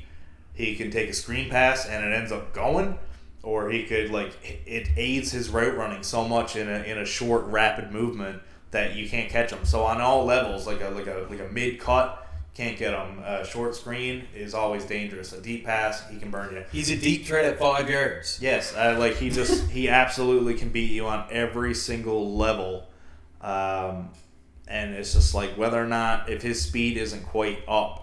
He fall back to like a mid-tier somewhere in this draft, because obviously that 4.2 speed is what really puts him above some other guys. So if that speed turns into a 4.5 or 4, he's not obviously anywhere near. And he doesn't quite have the size either, where he's just going to bully other people. Exactly. Yeah. So if his speed is taken away from his game, obviously that's a huge part. A 4.5 40 is great for a person like Drake London, where he's gonna run with the corner down the sideline, run like side by side with him. The ball's gonna be up in the air. Go get it. And he's just going up there with a 40-inch vertical to pick it out. Right. Absolutely. Yeah. This guy's just not gonna do that. No. Hopefully everything works out for him. But his player comparison. Jerry Jeudy, but twice as explosive. That breakaway speed. And I've got to put Tyreek Hill in here, even though, of course, just based off what he can do and what play. What I said in as we were doing our mock draft, or as I was doing some research here for teams and what they need and stuff, I wrote down next to Kansas City, please do not let them draft this man, because he's going to be paid nothing, and he's going to replace Tyreek Hill's ability. Plus, they got all these secondary receivers now. They would be absolutely insane again. It would definitely be a long-term risk, because, I mean, you kind of look at, like, okay, he's probably gone half of this season, at least. So no, he's potential to start week 1. He's potential to start. Okay. Yeah, between 1 and 4. He has so much time to get back. Yeah. But, yeah, so, I mean, you definitely look at, he's not going to have the training camp and all that, but he will be able to learn the playbook, I guess. So I guess it depends on how you look at it. But like you said, not be able to actually run it and experience the plays, you know? Yeah, that's right. So it could be a bit of a risk in terms of this year, and I don't think, like, Kansas City, for example, is going to want to take a guy where they're not sure. I can see him going, well, I mean, his talent, obviously, he's probably going to, he can really go anywhere, but I imagine he's going to go somewhere. Because of the injury, he could go anywhere between 5 and 30. Well, I mean, that's such a range for such a great player. There's talk he might not go in the first round at all. I mean, it's really, really up there as to where he goes. I mean, it's such a serious injury. if he does go anything past the first round and works out, I mean, my God, what a steal. So yeah, agreed. Very, very good. So let's move on to a pair of Ohio State receivers. We'll start with Chris Olave. I mean, I really liked what I've seen on him. There was obviously some blimps to his game, but he definitely is a bit of a speedster himself. I mean, a 4.39 is not too bad. He doesn't have the size, of course, as some of the other guys in this class, but he is big enough that he can make plays. But his route running was really one of his biggest abilities that he has. So his speed and shiftiness definitely creates an ability to get open quickly. He definitely has speed once he has the ball in his hands to make plays. Breakout speed, man. Yeah, he's not a burner per se, but like he runs crisp enough routes that if you give him a bit of daylight, he can break it off. Once he gets a loaf of bread under his arms, buddy, you're not stopping him from getting home. Yeah, and another big positive I've seen in him is great hands. Great hands. He had a 4.9 career drop rate, which is like one of the more lowest in all of college football. With a lot of his targets coming deep too. So if he's catching balls deep and not dropping them, I mean, obviously he's picking up chunk yardage, chunk plays.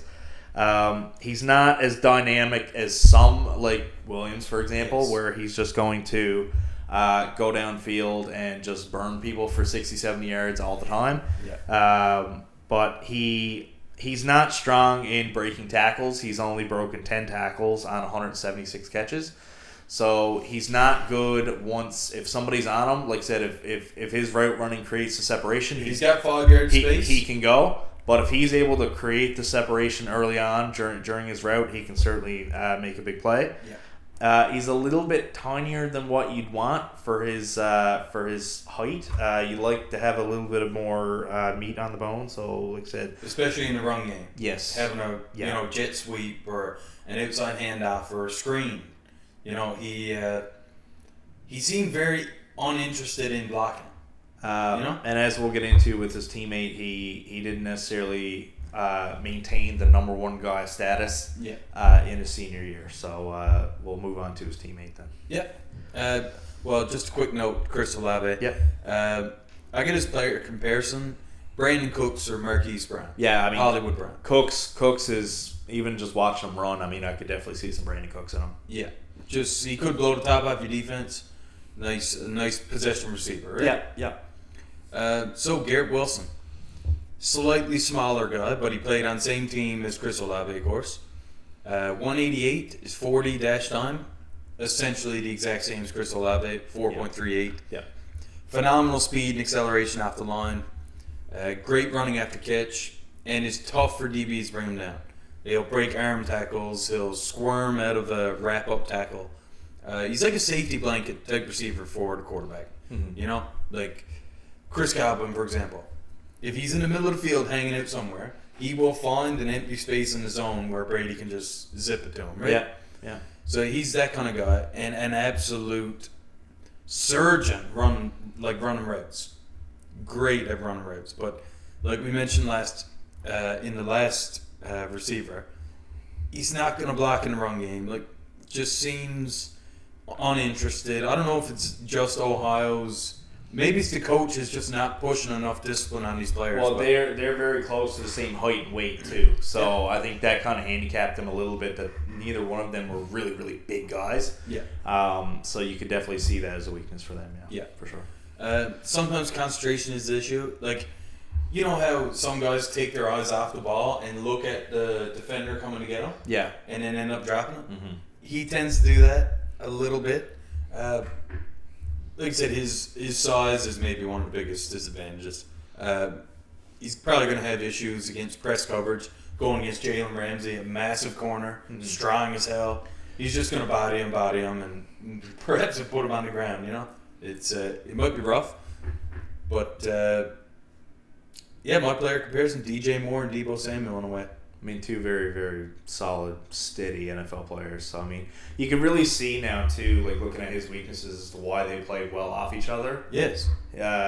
Chris Olave's, like, really solid hands and low drop rate, and he takes his off the ball a little bit, so you can kind of see how they worked well together. Yeah. So, the strengths I seen with Wilson was, like, him being able to go up and get it, even though he's not necessarily a big guy. That's wild. Like, his body control and the movements he can make in midair to fight for the ball and adjust to where the ball is if it's not a perfect throw is just I've never Randy Moss was really good at that, and they're the ultimate deep threat. Yeah, I mean, not to compare him to Randy, of course, but just be able to take not always the cleanest route of all time or cleanest throw, because his route is probably right because he's really good at it. So just take a non-perfect throw and kind of make the best of it. And another thing with these Ohio State guys is they played years with Justin Fields as well. Yeah. So they did have a strong quarterback throwing to them throughout college. So something worth mentioning for them. But my issue with both of these guys is they're in the top 5 of all wide receiver rankings. Mm-hmm. But I find it very difficult to evaluate them on their own because they play together. Yeah. You got two top 5 wideouts in the country in college playing together. It's like, obviously defenses can't, like, one of them is only going to be single covered. You can't double coverage both. Right. Or else you're going to lose every game to the tight end. But also look at it like, okay, would they get a lot more catches and a lot more recognition if they were on their own as well? Right. Like, or would they face double teams every single time? Yeah, so you kind of look at it. There's definitely some positive and some negative to working off each other. Yeah, that's right. His stop-start movements are really, really strong. He is able, again, kind of goes with his body control. He can start a route like up and out, and nobody can keep up with him because he's so crisp at his movements. Yeah. And so hard to match as a corner. Almost like a Devontae Adams type route runner. Yeah. Every footstep counts. And again, with the 4.38 speed, after he has the ball in his hands, he can definitely make movements and make a big play out of it. Yeah. As you said, he doesn't have enough answers for press coverage. He does, again, they're not huge guys. If they're not strong blockers, they're probably the same thing. When you got someone blocking them, it's the same thing. It doesn't always work out that well. Yeah. He gets a little bit dancy. Sometimes he's catching, he's trying to make moves. He's kind of just dancing in place, and then more defenders come up, and he's kind of stuck in place then. Yeah. So it throws off the timing. And he sometimes struggles against big, physical, strong corners. As you mentioned, like you put somebody like a Richard Sherman back in his day, or someone who's really going to match up. I'm going to be on you all day. It could be a problem. Yeah. Our next guy, one of my favorites in this draft, to be honest. He is my favorite. I had a thrill watching his tape. Yeah, it's unbelievable, man. Drake London, 6'5", 210. Like that's some Calvin Johnson type size. Yeah, I believe he is the tallest of this class. So it's a very, very, very big.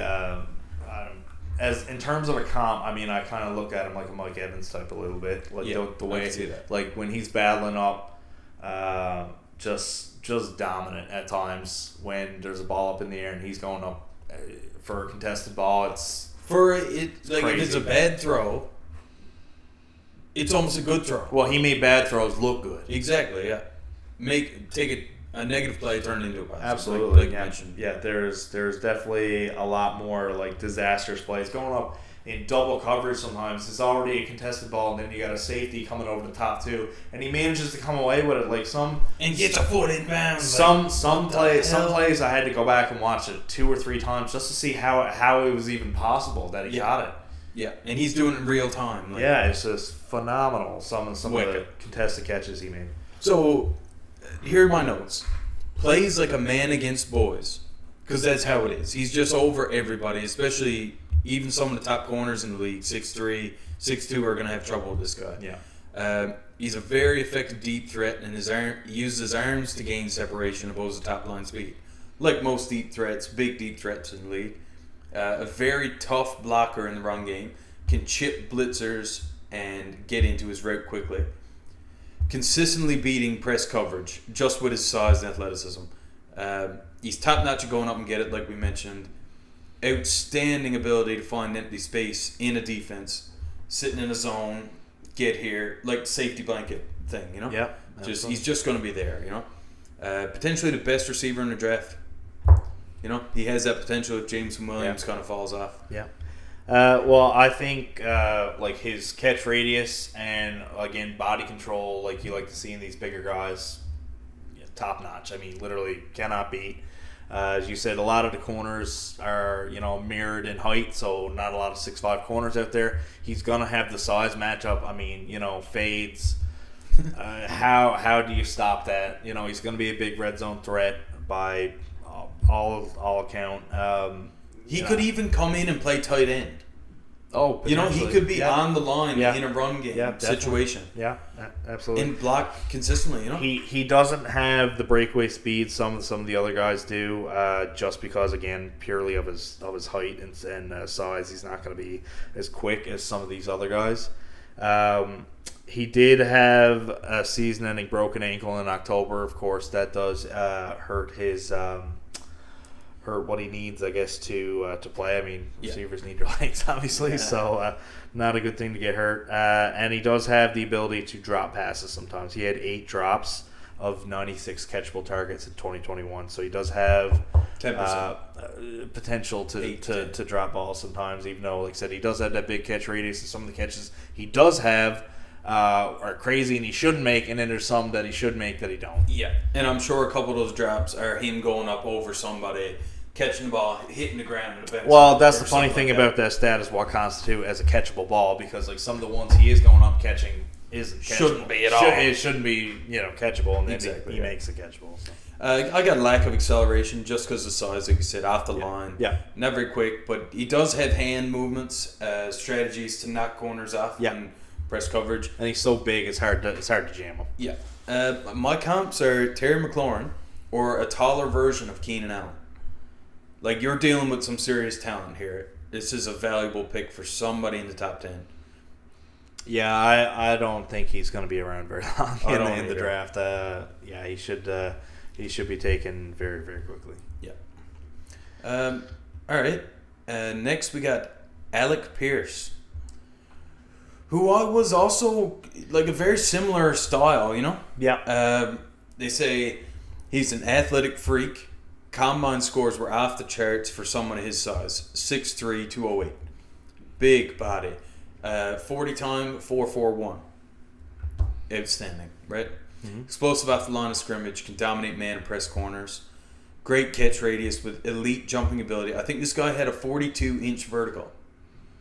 That's almost 4 feet in the air! That's insane. Think of that! That's like up to my tits. It's 3.5 feet. Yeah, that's my God. Phenomenal. And great strength to break 2 tackles and pick up extra yards.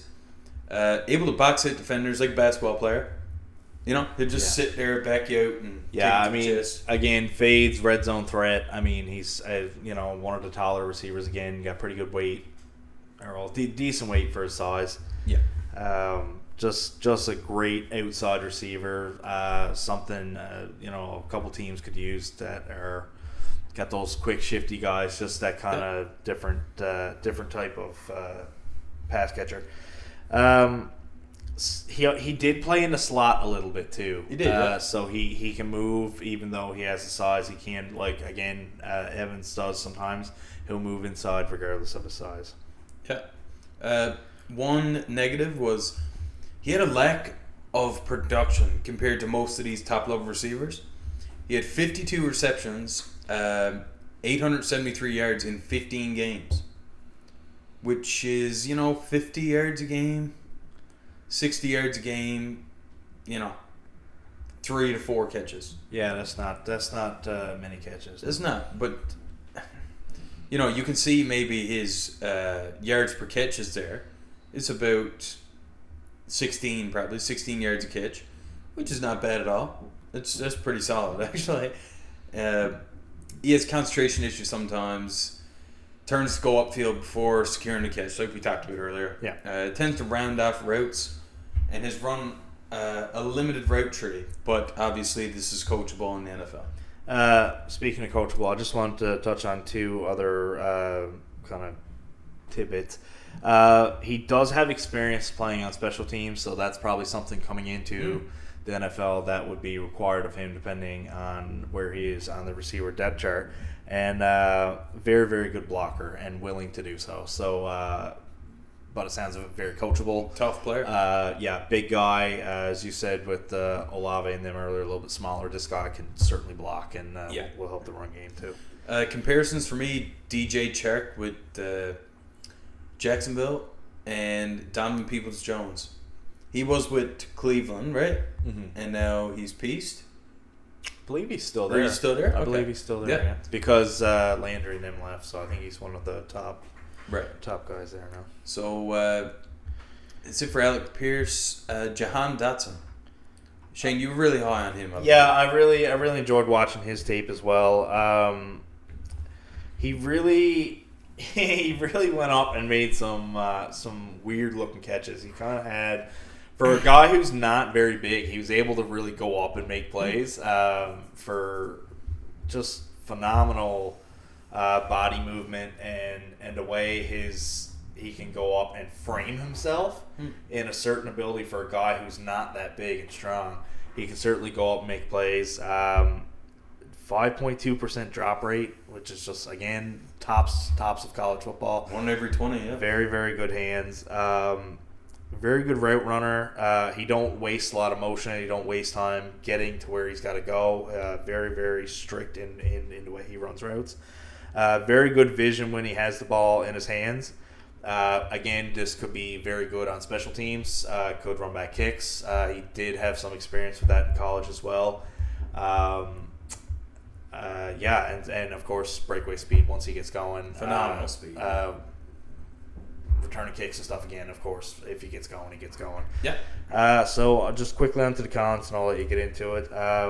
Doesn't have the size, of course, of some of these other guys, so probably won't be a red zone / touchdown threat as much as some of these other guys will. He definitely struggled to get past corners who get hands on him because he's not so big. And then he's on the older side.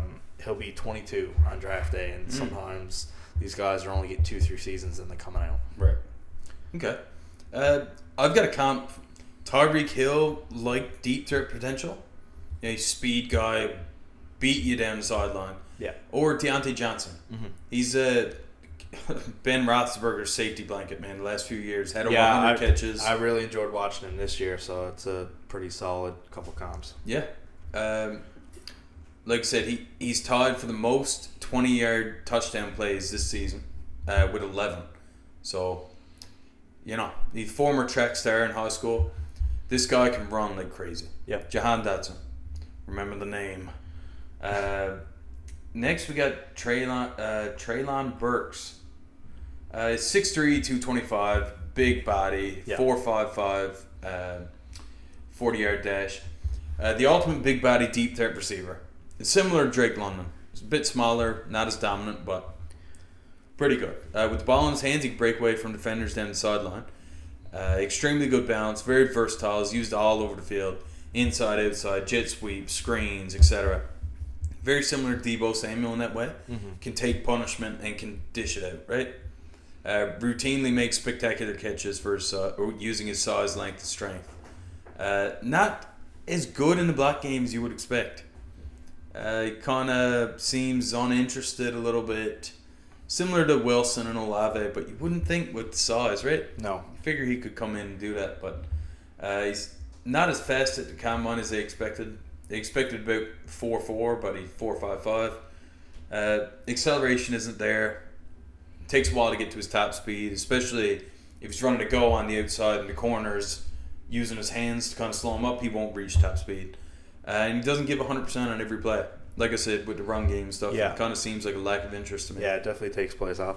Well, obviously his speed is very it's not elite as some of the other guys, but using his size to speed ratio, it is just crazy good how quick these guys are getting at the size they're getting. Usually it's different. You're either big and strong, can make catches, or you're small and shifty and fast, and some of these guys now can do both. Yeah. His size and body control, again, like many of the bigger guys, just gives cornerback fits. Big hands. Played well against elite competition. Had 8 catches for 180 yards and 2 touchdowns against Alabama. Jesus. So he played very, very well against teams that are better, and obviously like some of the top corners that are coming into this year's draft. That's nice. And it's a strong year again for corners, so he's playing elite talent that are going to go high in the draft. Wow. Releases into his route quickly. He's very smooth for his size. Even though that goes back to that shifty 4.5 speed that he's able to get, even though he has great body control to go along with it, so he kind of addresses all areas there. He will put his body in harm's way. He's not afraid to go and no hits coming to make go over the middle. Yeah, he's not scared. And he obviously, with his frame and his long catch radius, he has strong, stiff arms and very physical. In terms of weaknesses, he gives defenders a little bit of too much leeway on 50-50 balls. He's not as aggressive as he goes up. Don't necessarily use his size as effectively as he probably could. And then he tries to occasionally make like fancy one-handed catches and tries to make like superstar flashy plays. So I think with that and the not 100% on every play, might have a little diva in him. Right. So we'll see. That might come out. And only average physicality for his size after the catch. He doesn't break a whole lot of tackles. Right. Okay. Next we got Christian Watson. You want to do 2 more? Christian Watson and George Pickens. Is there anyone you want to mention down here? I want to touch on Mechie too. Okay. Yeah, so we'll do 3 more just in the interest of time because a lot of these guys are going to go later anyways. Okay. First of all, Christian Watson, I think he's like a Drake London, 6'5", 211. I love his size. Phenomenal speed, man. Again, 4.36. The size to speed ratio is probably the best in the draft. Oh my God. Like he's like Drake London, but he's got like almost Tyreek Hill speed. It doesn't even make any sense. Yeah, crazy. But far from perfect route runner. Tends to round off his routes, but like you said, coachable. Is a limited route tree in college. Again, once he gets in an NFL offense, he'll figure it out. Very raw and inexperienced wide receiver. He only played, I believe, 2 years in college, and this it all comes into he just hasn't been there long enough and learned how to run the routes or like I said, limited route tree. His great pull away speed, but for a big man, but lacks twitchiness enough to change directions quickly.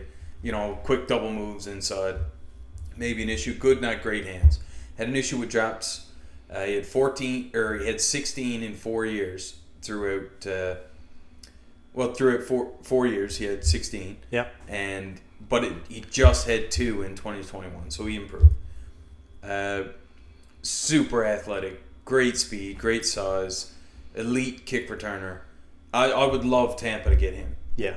That would be insane. Yeah, and listen to their Pewter Report podcast who cover that team.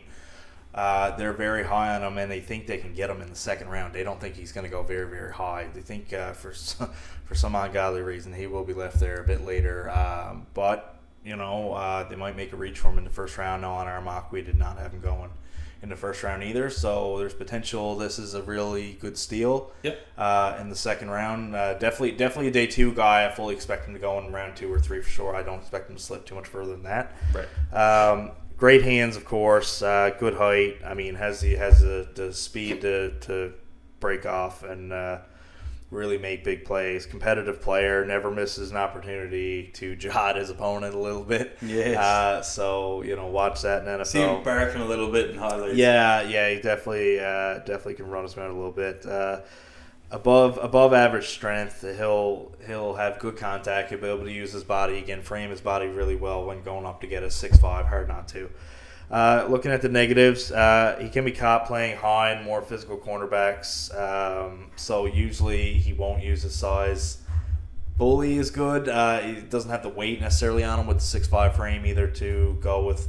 You almost want to be more 220 or maybe even 225, right. And then you're really getting into that elite size. But of course, his lesser weight does have the ability to have him as fast as he is too. So I guess it depends how you look at it.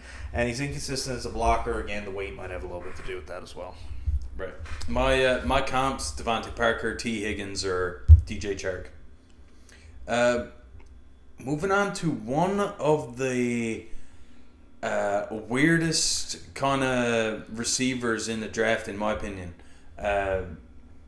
George Pickens out of Georgia, 6'3", 200. So he had an ACL injury. Before that, he looked like he could have been potentially the most physically gifted receiver in the entire draft. Great concentration, very reliable hands, dynamic run after catch ability, dominate small corners. You put someone small on him, he's going to just throw you around and make you look foolish, right? Mm-hmm. Yeah. Excellent length, hands, and catch radius enables him to make surface catches. So that's your spectacular catch. Go up and get it, make a one-handed grab, whatever it is. And he's willing to go over the middle, take a shot from a safety or linebackers. He has a number of off-the-field issues, though. And this, to me, is what's dropping his ranking, because the guy looks dominant to me. He violated team rules, got suspended, has been ejected for punching a player before, and he's been called undisciplined by his coach. So he's got some issues here, and production hasn't really been his strong suit. In 3 years in college, he only put up 1,285 yards. That is shocking. Wow. That's 430 yards a year. Right? That, to me, it doesn't make any sense, but he could easily be the biggest boom or bust prospect in the draft. Yeah, I mean, that could have something to do with the suspensions and rule violations as well. Yeah. Of course, and injuries, of course. Of course, along with the injury, yeah. So, of course, I mean, when you look at his frame, good height, great hands, consistently is able to stick himself in the air for long periods of time to make really contested catches. Wow. He has a bit of shake to his movement when he has the ball in his hand. Could make a defender miss, even though he's a little bit big. Again, 200 pounds, a little bit light for his height at 6'3". He's able to turn consistently, quick, sharp routes. So very good movement for a bigger guy. Does have longer speed. Mostly wins just by being a big guy and just a ball hawk on the other side of the ball. You know, he'll go up against a guy who's going to be ball hawk on the defensive side and really take him on one-on-one. Right. So for the negatives, of course, you said discipline issues. This guy got Kansas City written all over him. I mean, just they take problem players all the time and try to just coach the shittiness out of them. So, like you said, Kareem Hunt, Tyreek Hill, those kind of guys. Standard. Yeah, so it's definitely the type of player you're dealing with. Could definitely have some issues with coaching. He did play for Georgia, who did win the national championship last year, so does have big game experience. I mean, he has average burst after the ball's in his hands to come off his route. And route running is questionable at times. For a player comparison, this is utterly ridiculous. That's going to come out of my mouth. High praise. But Calvin Johnson likes skills. Like ball hawk, like you said, to go up and get the ball. Yeah. Just a natural talent at wide receiver. And he may be a shithead, but... he's a talented shithead. He's a talented shithead, exactly. So there's some value here as a boomer bust kind of deal. I could see late second round. Cool. And the final receiver we'll get into, John Minchie. So he is a above average athlete, good balance and body control. Again, he's able to go up and make contested catches. He's able to fight with cornerbacks that are bigger than him, regardless of his smaller size. He has pretty good route running, and he does have different route tree. Like, it's very expanded. Yeah. He can definitely run a bunch of different routes. Good hands. He makes just spectacular catches sometimes. One-handed grabs, away from his body. Good catch radius. He is... one second, lost my spot here. Where am I?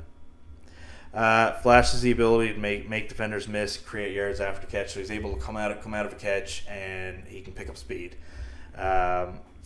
In terms of negatives, of course, smaller build, not as big as some of the other guys. Of course, not the number one guy all the time at Alabama. He has a lot of talent around him. So, as you said, sometimes he's not facing elite competition because he's on the elite competition. Yeah, right. And not only that, but he's surrounded by other receivers who are sometimes drawing attention away. He can round his routes sometimes, not always the most crisp route runner. He can get small in when there's a lot of players in one area. Say screen passes, for example. He can sometimes get lost in the shuffle. If there's if there's a three receiver set on one side, he can sometimes get lost in that ball over his head because he's not as tall as some of those other guys. He also had an ACL injury. I didn't know. I missed that. Didn't I have that in my notes? Which is tough, right? Maybe that's why he's dropping. Yeah. You know? Yeah, well, I mean, there's always at least a couple Alabama guys that are near the top. So, right. I imagine he would have been a little bit higher. So, that's it for the wide receivers. I got a quick top five here. Not going to stay long on this. Jameson Williams. I feel like he's got elite level talent. He's a home run pick for me, barring the ACL. Then I got Drake London as number 2. Like I said, comparison, Terry McLaurin, the taller Keenan Allen. Jahan Datsun. Tyreek Hill likability. Treylon Burks, a match between Deebo Samuel, DK Metcalf, and A.J. Brown, that's some praise. Yeah, I mean, there's some great players, of course. Right. And George Pickens, just because of the Calvin Johnson comparisons. As you said, could be the biggest boom or bust. Yeah, that's right. So in the interest of time, we were going to get into a mock draft, and of course we're hitting pretty long here now. We're just a little short, under 2 hours. So what we'll probably do is come back with probably a bonus episode sometime between now and the draft to go exclusively over that, because I imagine that's probably going to take a bit of time. Yeah. So we won't string this out any longer. We'll stop here for today, and then we'll get more into our position groupings every Thursday. But we will pop up sometime between now and the draft for our mock draft, which covers the first round. We will come back with potentially a fixed-up version of it the day before the draft, or around that time. Probably the week before, because we're going live on draft night. So sometime, it might be this week, might be next week, we'll come and do the mock draft, and that will cover the entire first round. But for now, I guess that's good for today. Yeah, I don't know about you, Shane, but going through all these players, I feel like all the weaknesses and strengths are recycled for everybody. You know what I mean? It is. Like, yeah. how do you differentiate? It's so difficult. Between that and like everybody's highlight tape making them look like, you know, Barry Sanders and Calvin Johnson and Jerry Rice and all these people. Like it's really hard. Like the draft really is a crapshoot. Yeah, it's impossible. Yeah, it's really how you look at this guy who has phenomenal assets and highlights and everything else, and this guy who has the same thing, but I'm going to pick him over him, and then should have picked this guy instead of that guy because the way it ended up, it's just we met this guy's family and he seemed pretty good. It's whether or not it translates to the NFL. It's just like it's sometimes just that's right. Could be anything. Yeah, but yeah, that's right. Well, that's it for us here on the NFL Roundup Podcast. Catch us next week when we come out with another video. Yeah, like, share, and subscribe, and just a quick teaser. I won't get too much into it because there's some stuff in the works, but if there's other people who like other major sports that's not just football, stay tuned. We might have something in the works for other major sports, so just a little teaser on that. But for now, I'm Shane, joined by John, and we'll catch you next time on the NFL Roundup Podcast. Ciao for now.